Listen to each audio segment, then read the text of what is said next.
I'm Ariana Grande. Hi, I'm Cynthia Erivo, And you're listening to the Broadway Podcast Network. Visit bpn.fm to discover more.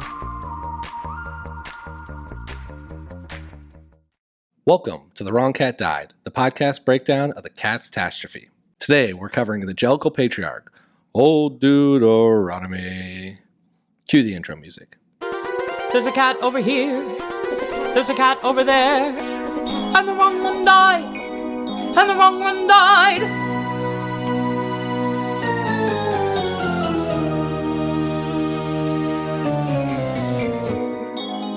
Since this is my first cat breakdown, let me run through the plan for the episode.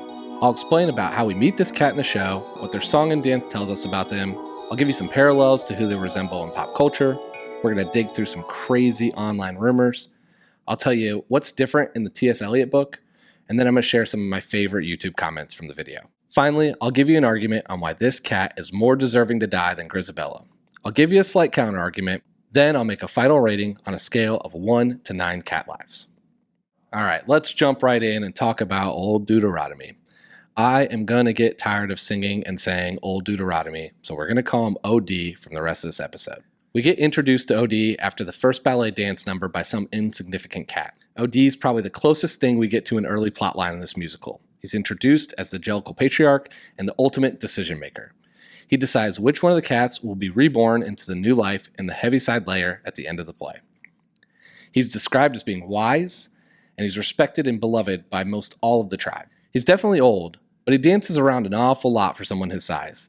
And even though he's big, he's not mocked for his size like Buster Jones, who we'll discuss in a future episode. He probably isn't mocked because he's the ultimate decision maker. No fat shaming Mr. OD. OD seems to be loved by all cats, and I can't tell if this is because he's the judge and jury for the death squad, or if it's because of the crazy rumors which we'll get to later.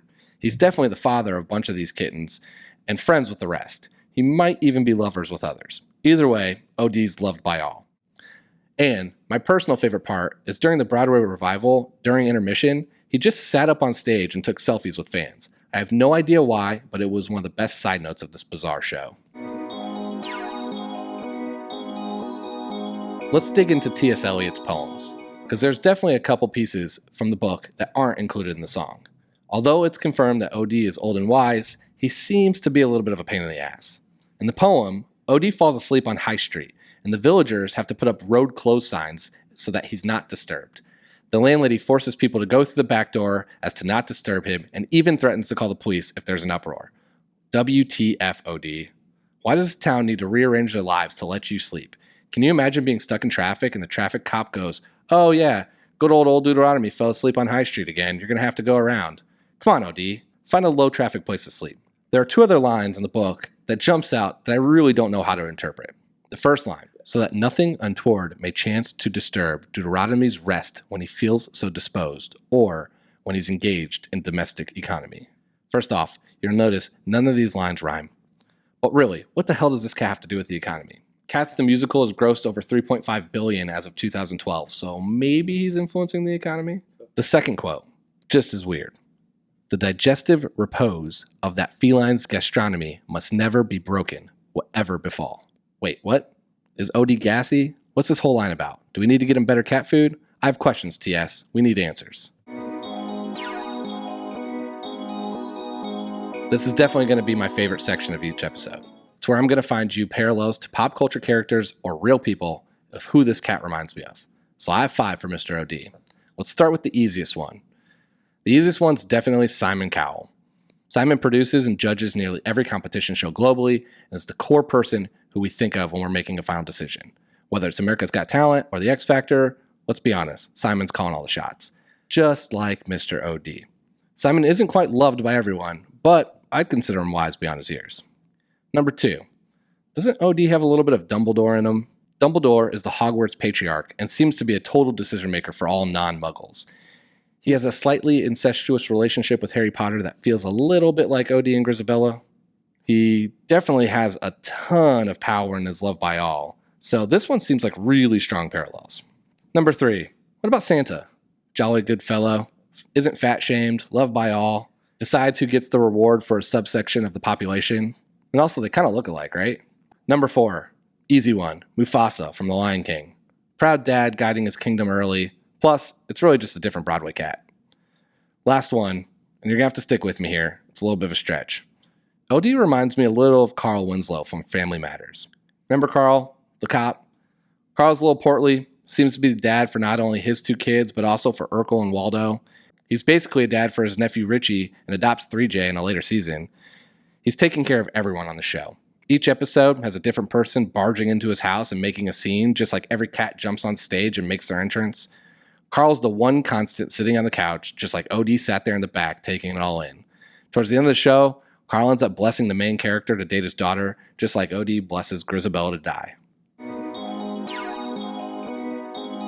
The internet rumor mill is wild for cats. I don't know if you believe me, and if you want to go out there and get down a very deep, dark hole, start searching about Cats the Musical. There are some extremely strange rumors about each and every one of these cats. So let's look at what I found about OD.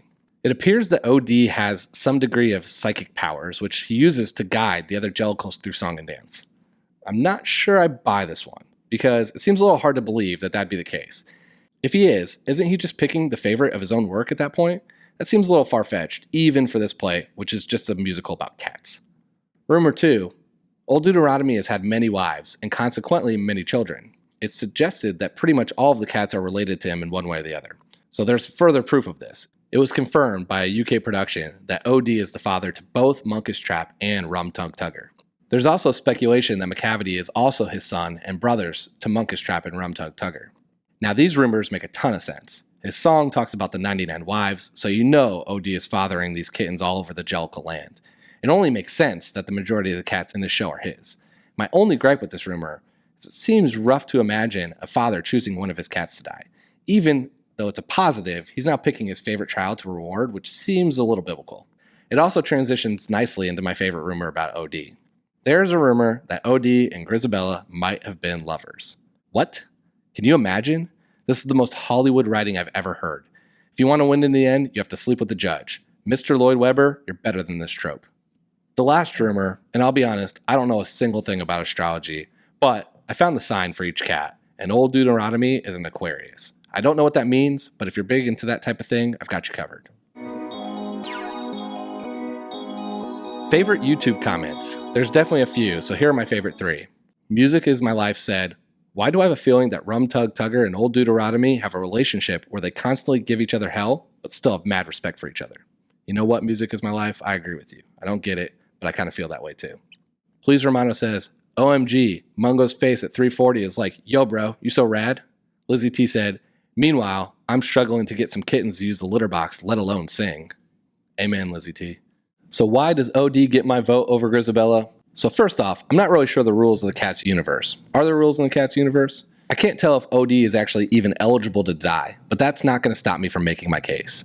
OD is the OG of cats. According to his song, he's lived a long life. He's rumored to be famous in proverb and in rhyme. The village loves him, they're proud of him, and if you watch the YouTube video, you can tell that they got his back. The poem even implies that he dictates local economy. I mean, come on, he's influencing the GDP.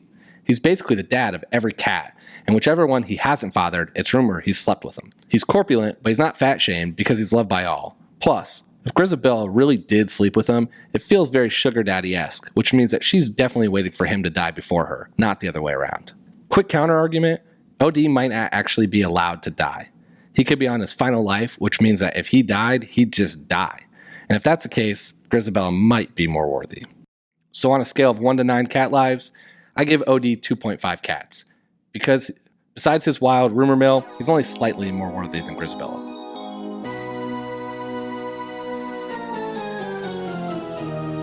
Thanks for listening to episode 1 about Old Deuteronomy on The Wrong Cat Died, a podcast breakdown of the Catastrophe. To follow along, you can subscribe on Apple Podcasts, Spotify, Stitcher, or anywhere else you listen to podcasts.